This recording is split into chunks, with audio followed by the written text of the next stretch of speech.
O presidente dos Estados Unidos, Donald Trump, avalia atacar instalações de cocaína e rotas de tráfico de drogas dentro da Venezuela. A informação foi divulgada pela CNN americana, que afirma ter ouvido 3 autoridades. A informação surge em meio a uma escalada de tensão, depois que os Estados Unidos anunciaram nesta sexta-feira que vão enviar o maior e mais poderoso porta-aviões do mundo e outras embarcações para a América Latina e o Caribe. A presença do porta-aviões, com 333 metros de comprimento e capacidade para carregar até 90 aeronaves, sugere um aumento do cerco a Maduro, que tem pedido paz a Trump depois de seguidas ameaças do presidente dos Estados Unidos. Assunto para Aldo Fornazieri, que é cientista político da Fundação Escola de Sociologia e Política, e Samuel Brown, professor de Políticas Públicas da UERJ. Boa tarde aos dois, bem-vindos. Aldo, começo contigo. Garoto.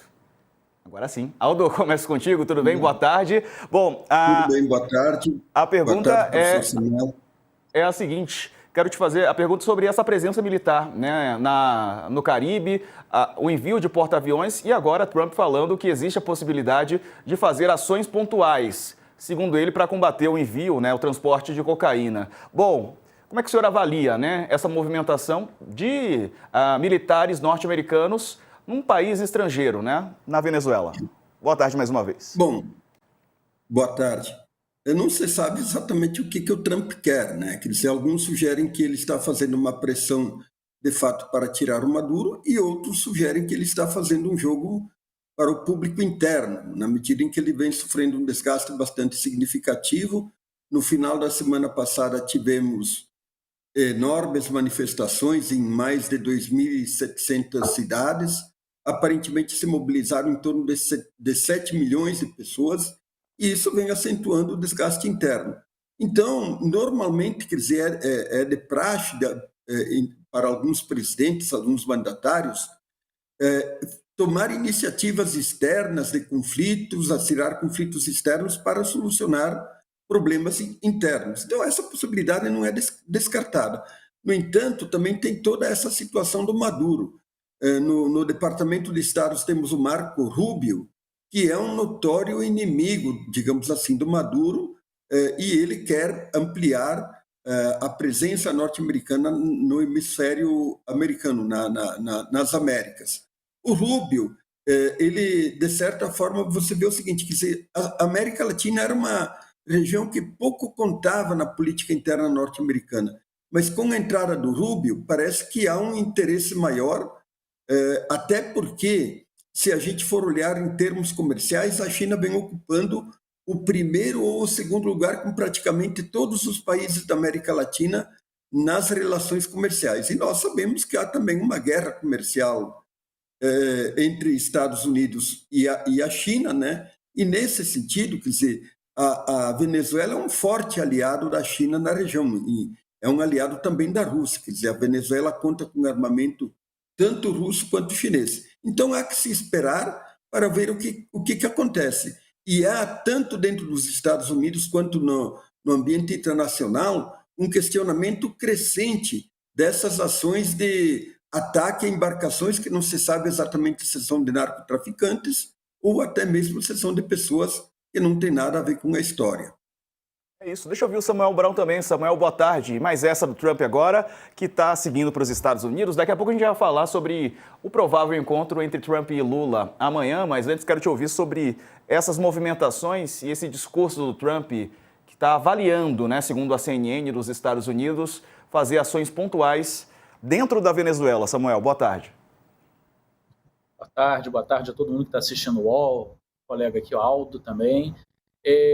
Eu acho o seguinte, o Trump ele está tentando colocar uma retórica, né, em curso de que seria através dessas ações contra o tráfico de drogas, né, que viria da Venezuela, que nós sabemos que é infinitamente inferior, né, a de outros países, inclusive. Então, esse alvo sobre a Venezuela, ele mesmo deixa transparecer que é uma tentativa de forçar aos traficantes da Venezuela para que façam a mudança de regime. Então, nesse sentido, a gente já tem 2 consequências óbvias dessa assertiva. A primeira delas é que o combate não é efetivamente às drogas, né? Seria um objetivo político, geopolítico, estaria movendo essa atuação dos Estados Unidos ali na fronteira molhada da Venezuela.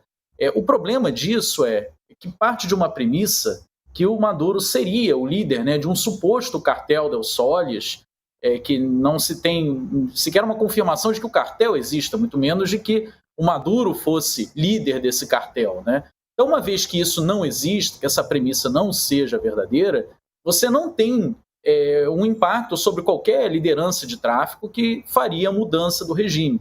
Isso leva os Estados Unidos a uma retórica vazia, entretanto revestida de ações militares que precisam ter, assim como teve uma justificativa para iniciar, Trump vai ter que procurar uma iniciativa para encerrá-la também. Qual seria o fim de algo em que não há uma pressão real sobre o Maduro, né? Suponhamos, então, que não haja uma pressão de traficantes sobre o Maduro para que ele saia da presidência, o que é bem plausível, diferente da retórica dos Estados Unidos. Bom, nesse cenário, os Estados Unidos mobilizando 10%, né, da sua força militar, o que por si só já é muito maior do que a força armada da maioria dos países, ele ficaria instado a invadir e ocupar o território venezuelano. O que essa força, né, 10% da capacidade militar americana, é completamente insuficiente.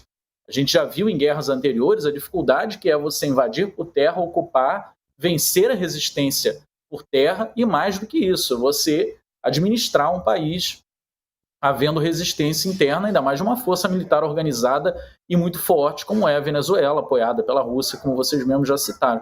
Então, para mim, existe um dilema, né, que o Trump está se criando, corretamente apontado pelo professor Aldo aqui, motivado pelo Marco Rubio e por todo esse séquito ali que olha mais para a América do Sul, né, como se fosse um quintal dos Estados Unidos. Ele cria um dilema para os próprios Estados Unidos. Como sair dessa retórica revestida de ações, sendo que é pouco plausível que haja a pressão por parte de traficantes para fazer um regime change na Venezuela.